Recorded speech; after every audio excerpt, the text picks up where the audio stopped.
Every morning for the last 3 years, the same ritual began. A deep breath, a cup of coffee, and the quiet, nagging realization that he was moving at full speed toward absolutely nowhere. There was no sudden tragedy to point to, no dramatic failure, just the slow, suffocating weight of being average in a world that only rewards the exceptional. He was doing everything the experts told him to do. He followed the checklists. He played the game. And yet, the needle hadn't moved in months. Most people tell you that to change your life, you need a massive, life-altering breakthrough. But as he sat in the silence of his office, watching the dust motes dance in the light, he realized that the breakthrough wasn't coming. If he wanted to save the dream that was currently dying on his desk, he had to stop looking for a miracle and start looking for a different kind of power. The problem wasn't a lack of effort. In fact, he was exhausted. But it was a specific kind of exhaustion, the kind that comes from outcome obsession. Every action was calculated based on what it might produce. Will this get me noticed? Will this pay the bills? Will this finally be the thing that breaks out? Because his happiness was tied to a future result he couldn't control, his present reality felt like a prison. He was a hostage to the horizon. No matter how many steps he took, the goalpost stayed exactly the same distance away. The fog of the average had settled in.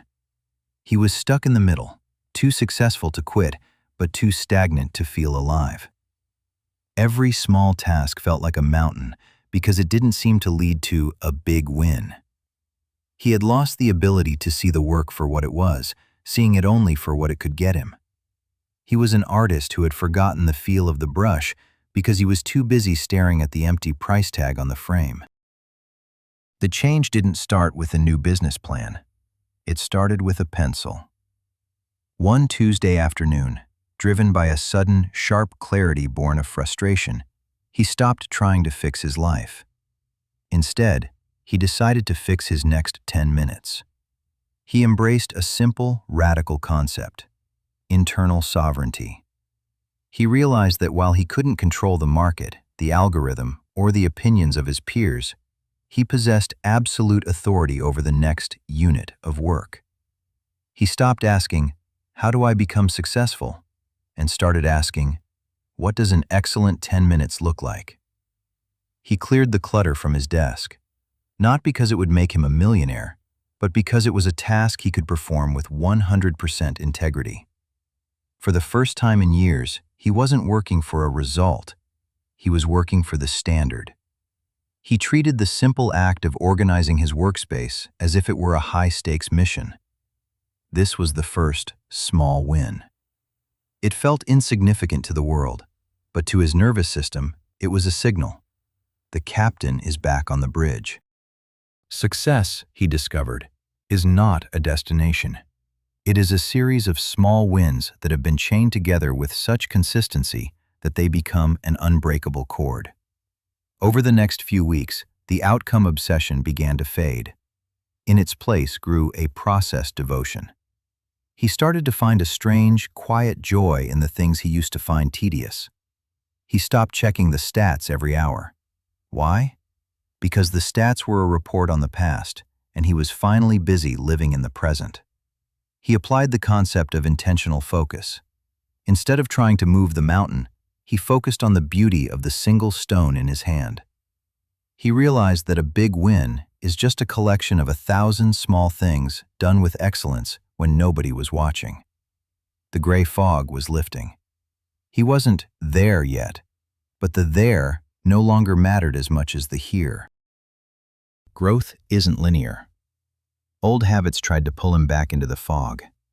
There were days when the silence of the phone felt like a personal insult. There were moments when the old, "Why bother?" whispered in his ear. But the foundation had changed. He had developed what we might call objective resilience. When a small project failed, he didn't see it as a reflection of his worth.